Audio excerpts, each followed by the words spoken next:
Guys, welcome to our channel. और आज हम लेके आए story of a Palestinian hijacker Leila Khaled. तो इनके बारे में मुझे कोई नॉलेज नहीं है और ये हम वीडियोस देखेंगे तो जानेंगे। पर पैलेस्टीनियन हाईजैकर तो ये तो स्ट्रेंज हो गया, बिकॉज देखा जाए तो ऑफ कोर्स उन्होंने एक प्लेन हाईजैक किया होगा। क्यों हाईजैक किया, क्या डिमांड्स थी, क्या उनको पैलेस्टाइन चाहिए था और क्या उनकी डिमांड्स पूरी हुई, बहुत सारी चीज़ें हैं, देखते हैं क्या। और मतलब कि मोस्टली हम लोगों ने देखा है जो हाईजैक करते हैं प्लेन को वो या फिर मतलब लड़के ही होते हैं, लेकिन शायद बोल सकते हैं कि हम लोग पहली वीडियो देख रहे हैं ऐसी कुछ, और जिसमें लड़की हाईजैक कर रही है प्लेन को। वो मतलब वो काफी ज्यादा शॉकिंग है। और इनकी क्या डिमांड थी, इन्होंने क्यों हाईजैक किया था प्लेन को, ये हम इस वीडियो के थ्रू जानेंगे। तो स्टार्ट करते हैं वीडियो को। नाजरीन, ये 29 अगस्त सन 1969 की बात है।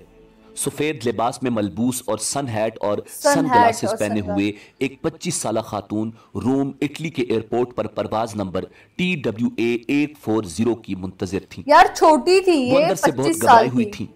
हॉलीवुड अदाकारा ऑड्री हेप की तरह नजर आने वाली ये खातून एयरपोर्ट सिक्योरिटी की आंखों में धूल झोंककर एक पिस्तौल और 2 दस्ती बम अपने साथ लाने में कामयाब हो गई थी। वो ये जाहिर करने की कोशिश कर रही थी तो प्रॉपर कि वो चेकिंग होती है ना, एयरपोर्ट की फिर इंतजारगाह कैसे? यानी वेटिंग लाउंज में बैठे हुए एक दूसरे शख्स सलीम ईसावी को नहीं जानती। सलीम ईसावी दर हकीकत फलस्तीन की आज़ादी के पॉपुलर फ्रंट के कमांडो यूनिट का एक अहम रुकन था, जबकि इस नौजवान खातून का नाम लैला खालिद था। लैला खालिद बैरूत से परवाज करके रूम तक तन्हा पहुंची थी। लैला और उनके साथी ईसावी ने दानिस्ता तौर पर फर्स्ट क्लास की नशिस्तें बुक करवाई थीं ताकि उन्हें तैयारे के कॉकपिट तक पहुंचने में आसानी हो। नाजरीन, लैला खालिद सन 1973 में शाये होने वाली अपनी सवाने उमरी माय पीपल शैल लिव में लिखती हैं, चूंकि मैं और ईसावी अलग अलग बैठे थे, इसलिए वेटिंग लाउंज में मौजूद शिकागो में रहने वाला एक यूनानी अमरीकी मुसाफिर मुझ में ज्यादा ही दिलचस्पी दिखा रहा था। उसने मुझे बताया कि वो 15 साल अमेरिका में रहने के बाद अपनी वालदा से मिलने के लिए अपने घर यूनान जा रहा था।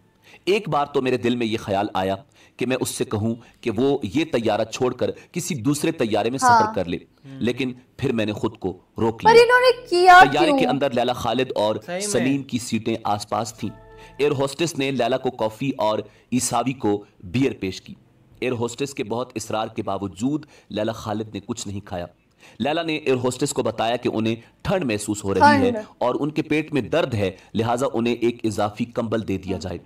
जैसे ही कंबल मिल गया, लैला ने अपना हैंड ग्रेनेड और पिस्तौल कंबल के नीचे रख दिया ताकि बवक्त जरूरत उन तक आसानी से पहुंचा जा सके। नाजरीन, शूट द विमेन फर्स्ट की मुसन्निफा एलियन मैकडोनाल्ड को दिए गए एक इंटरव्यू में लैला खालिद ने बताया था, जैसे ही तैयारे के अमले ने मुसाफिरों को खाना पेश करना शुरू किया, सलीम उछलकर कॉकपिट तक पहुंच गए। उनके पीछे मैं भी अपनी गोद में रखे हैंड ग्रेनेड को लेकर दौड़ी। उसी दौरान एयर होस्टेस के हाथ से ट्रे नीचे गिर गई और वो जोर से चीखी और मेरी कमर में फंसी पिस्तौल मेरी पतलून के अंदर से फिसल कर तैयारे के फर्श पर जा गिरी। मैंने और ईसावी ने चीख कर कहा कि तमाम लोग फर्स्ट क्लास में मौजूद अमले के अरकान और बाकी सारे लोग तैयारे के अकबी दरवाजे की तरफ चले जाएं, यानी तमाम अफराद इकोनॉमी क्लास में चले जाएं। इस हाईजैकिंग में लैला खालिद को पायलट और फिजाई ट्रैफिक कंट्रोल रूम से बात करने का किरदार दिया गया था। इब्तदा में लैला खालिद ने पायलट से तैयारे को इसराइल के लोद एयरपोर्ट ले जाने के लिए कहा, जिसे अब डेविड बेन गोरियन एयरपोर्ट कहा जाता है। जैसे ही तैयारा इसराइली खित्ते में दाखिल हुआ, इसके साथ साथ इसराइली फौज के 3 मिराज तैयारे परवाज कर रहे थे। इजराइल के तैयारों को देखकर मुसाफिरों में खौफ व हिरास फैल गया। उनका ख्याल था कि इसराइली फिजाइया उनके तैयारे को मार गिराएगी। लैला खालिद ने एयर ट्रैफिक कंट्रोल से राब्ता किया और कहा कि अब आप हमें फ्लाइट TWA 840 के बजाय PFLP यानी फ्री अरब पैलेस्टाइन के नाम से पुकारेंगे। तैयारे के पायलट ने पहले लैला की हिदायत मानने से इनकार किया, लेकिन जब लैला ने उसे अपना दस्ती बम दिखाया तो उन्होंने हिदायत पर अमल करना शुरू कर दिया। लोद एयरपोर्ट की तरफ जाने का हुक्म सिर्फ इसराइलियों को चकमा देने के लिए था। जहाज लोद एयरपोर्ट के ऊपर से गुजरा, नीचे सैकड़ों इसराइली फौजी और टैंक हाईजैकरों से निपटने के लिए खड़े थे। तब लैला खालिद ने पायलट को तैयारा दमिश्क ले जाने का हुक्म दिया। रास्ते में उन्होंने पायलट से कहा कि वो उसे उनकी यानी लैला खालिद की जाए पैदाइश हीफा के ऊपर से ले जाए। बाद में लैला खालिद ने अपनी सवाने उम्री में लिखा, जब मैंने फलस्तीन को ऊपर से देखा तो 1 मिनट के लिए मैं ये भूल गई कि मैं किसी मुहिम का हिस्सा हूं। मेरे दिल में ये हुक उठी कि मैं अपनी दादी, अपनी फुफ्फियों और वहां मौजूद हर फर्द को पुकार कर कहूं कि हम वापस आ रहे हैं। क्या बात। बाद में पायलट ने भी कहा कि जब हम खीफा के ऊपर से गुजर रहे थे तो लैला के चेहरे के तासुरात बदले हुए थे। दमिश्क एयरपोर्ट पर लैंडिंग के बाद सलीम ने तैयारे के कॉकपिट में धमाका खेज मवाद डाल दिया और तैयारे को उड़ा दिया। उनके बकौल फलस्तीनी अवाम की जानिब दुनिया की तवज्जो रागिब करने का यह सबसे मौसर तरीका था। नाजरीन, लैला खालिद को अक्सर तारीख की पहली खातून हाईजैकर के नाम से पुकारा जाता है। बहुत कम लोग जानते हैं कि इस वाक़े से 3 साल कबल 1966 में एक ऑर्गेनाइजेशन की जानिब से तैयारे को हाईजैक करके उसे फाक लैंड ले जाने वाली भी यही खातून थी। अरे एलियन मैकडोनल्ड अपनी किताब शूट द विमेन फर्स्ट में लिखती हैं, PFLP की क़यादत इस हाईजैकिंग की तशहीर से बहुत खुश थी। उन्होंने मशरिक़ वुस्ता के ममालिक के दौरे पर अपनी स्टार कामरेड लैला खालिद को भेजा। वो जानते थे कि इसराइली लैला खालिद को अगवा करने और उसे मारने के लिए कुछ भी कर सकते हैं, लेकिन इसके बावजूद उन्हें अरब ममालिक के दौरे पर भेजा गया। लेकिन उनके आसपास मुहाफिजों का एक हिफाजती पैरा था। लैला खालिद अरब दुनिया की हीरोइन वो तो बनना ही था भाई। नाजरीन, उसके बाद लैला खालिद ने अपनी नाक, रुखसारों, आंखों और मुंह की 6 जगह से प्लास्टिक सर्जरी करवाई ताकि उनकी शक्ल सूरत बदली जा सके और वो दूसरी हाईजैकिंग के लिए तैयार हो सके। दूसरा हाईजैक सितंबर 1970 में लैला खालिद ने लेबनान से यूरोप का रुख किया। 4 सितंबर को जर्मनी के स्टटगार्ट में उन्होंने पीट्रिक आर्गेलियो से मुलाकात की, जो अगली हाईजैकिंग में उनके हमरा जाने वाले थे। ये दोनों पहले कभी एक दूसरे से नहीं मिले थे। 6 सितंबर को दोनों स्टटगार्ट से न्यूयॉर्क का टिकट लेकर एक साथ एम्स्टर्डम गए थे। पीट्रिक अमेरिका में पैदा हुए थे। एम्स्टर्डम में ये दोनों इसराइली एयरलाइंस की परवाज ELAI 219 से न्यूयॉर्क जा रहे थे।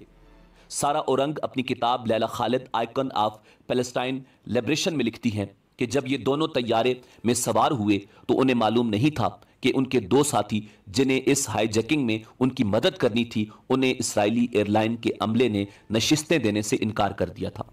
हाईजैकिंग की मंसूबाबंदी करते हुए यह फैसला किया गया था कि उस परवाज के अगवा में 2 से ज्यादा अफराद की जरूरत होगी, क्योंकि उस तैयारे में मुसल्ला सिक्योरिटी गार्ड्स मौजूद होते हैं और तैयारे में सवार होने वालों की 3 बार तलाशी ली जाती है।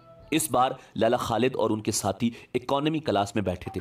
लैला खालिद ने बताया कि आर्गेलियो को पता था कि उसे क्या करना है और मैं जानती थी कि मुझे क्या करना है। हमारे पास अपने हथियार थे। मेरे पास 2 दस्ती बम थे। पीट्रिक के पास भी एक हैंड ग्रेनेड था। मैंने बहुत छोटी स्कर्ट पहनी हुई थी। मैंने स्कर्ट के अंदर सारे नक्शे छुपा रखे थे। जब लैला खालिद कॉकपिट की तरफ भागी तो पायलट ने पहले ही उसका दरवाजा अंदर से बंद कर रखा था।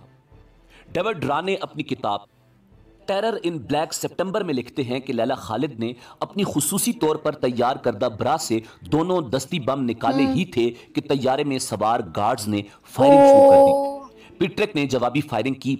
उस दौरान पीट्रिक को गोली भी लगी। लैला पर 2 गार्ड्स और मुसाफिरों ने हमला कर दिया। लोगों ने उन्हें मारना शुरू कर दिया, जिससे उनकी बहुत सी पसलियां टूट गईं।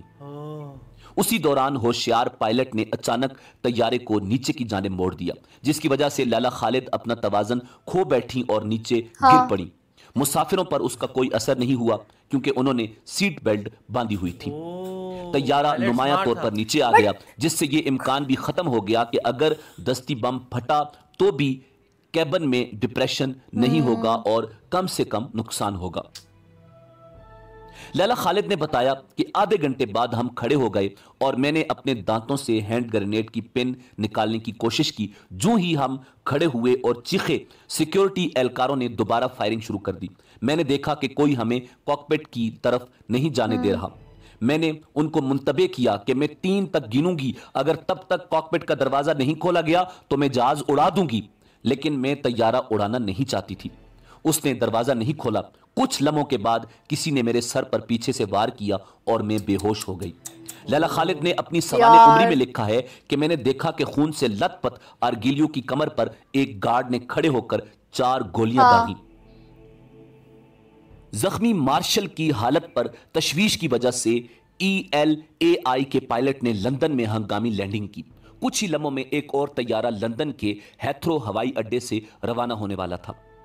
डेविड राब अपनी किताब टेरर इन ब्लैक सितंबर में लिखते हैं कि आर्गेलियो पर गोली चलाने वाला मार्शल तैयारे के हैच से उतारकर एक दूसरे तैयारे में सवार किया गया ताकि उसे बरतानवी दायरा इख्तियार से निकाल लिया जाए और उसे आर्गेलियो की मौत का जिम्मेदार न ठहराया जाए। लैला खालिद को कुछ मुसाफिरों की टाइयों की मदद से बांधकर फर्श पर लिटा दिया गया। लैला खालिद की खुशकिस्मती थी कि इस्राएली सिक्योरिटी फोर्सेस ने उसे गिरफ्तार नहीं किया, बल्कि बरतानवी पुलिस ने उसे गिरफ्तार किया।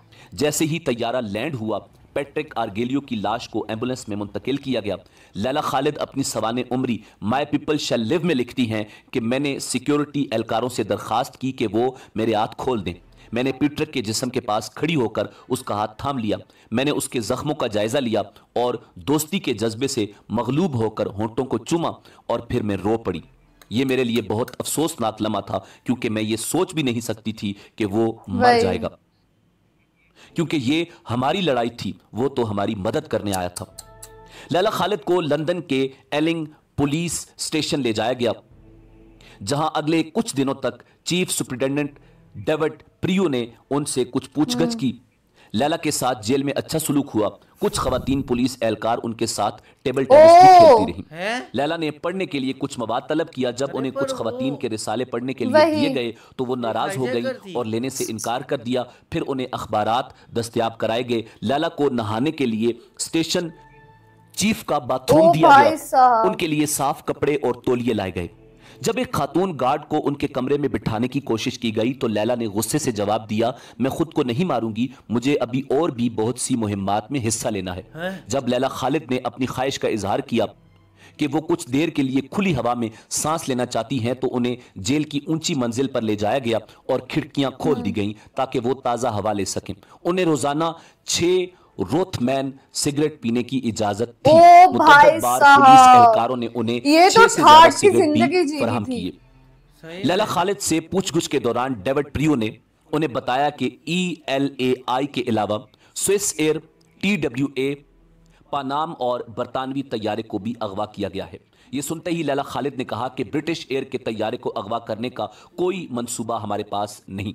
प्रियो ने उन्हें बताया कि 9 सितंबर को बहरीन से लंदन आने वाला ब्रिटिश एयरलाइन का तैयारा अगवा किया गया था। जब लैला खालिद ने उनसे पूछा कि उनका मुतालबा क्या है, तो प्रियो ने जवाब दिया कि वो आपकी रिहाई चाहते हैं। 28 सितंबर को पुलिस एहलकारों ने लैला को रोते हुए देखा। उस दिन मिस्री सदर जमाल अब्दुल नासिर की मौत की खबर अखबारात में शाये हुई थी। आखिरकार बरतानवी हुकूमत ने लैला खालिद को 114 मुसाफिरों के बदले में रिहा किया।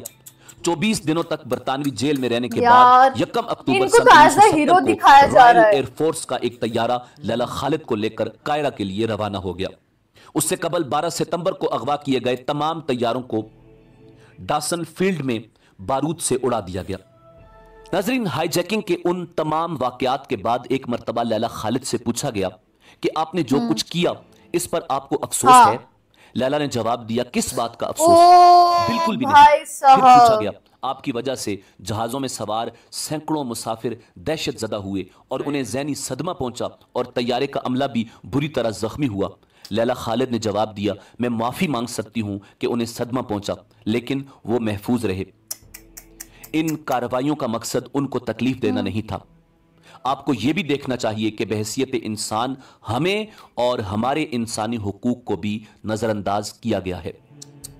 उनका मैसेज सही था पर उनका तरीका बहुत गलत था। बिकॉज देखा जाए तो प्लेन हाईजैक करना तो ऑफ कोर्स एक बहुत ही बड़ी प्रॉब्लमेटिक चीज़ है और ऐसा कभी आप इमेजिन नहीं कर सकते। बिकॉज हम सब लोग ही कहीं ना कहीं प्लेन में आते जाते रहते हैं, इधर उधर जाते रहते हैं, एंड कभी ऐसी हाईजैकिंग हो जाए तो फिर तो आपको हमेशा लगता है कि आप गए और वो लोगों को तो कितना बड़ा ट्रॉमा होगा। और ये था, इनका ये कहना है कि उनको मारना नहीं चाहती थी और उनको था कि नहीं मारेंगे, लेकिन फिर भी उन्होंने ये किया क्योंकि उनको एक वो मैसेज बाहर निकलवाना था। पर भाई मेरे हिसाब से तो ये गलत ही था। सीरियसली मेरे हिसाब से भी गलत था। और उसके बाद जब वो पकड़ी गई तो उनको इतना अच्छा ट्रीटमेंट दिया जा रहा था जो कि नहीं देना चाहिए था। उनको मतलब कि जो चीफ है उसका वॉशरूम यूज करने का दिया जा रहा था, उनके साथ टेबल टेनिस खेला जा रहा था, उनको बुक्स प्रोवाइड की जा रही थी पढ़ने के लिए, और मतलब वो तो अपना ठाठ से ही जिंदगी जी रही थी जेल में। हालांकि उनका वही जैसे पार्टनर ने कहा, उनका मैसेज सही था लेकिन उनका तरीका बहुत ज्यादा गलत था। अगर किसी के साथ भी गलत हो, अगर वो भी गलत ही तरीका अपनाए तो ऑब्वियस सी बात है ना, वो भी फिर सामने वाला क्राइम ही कर रहा है, वो विक्टिम कैसे ही हुआ फिर। तो मेरे लिए तो एक शॉकिंग ही वीडियो। वही आपका इस बारे में क्या कहना हमें कमेंट सेक्शन में जरूर बताएगा। तो लाइक करते जाए, कमेंट करते जाए, शेयर करते जाए और सब्सक्राइब करते जाइए। बाय।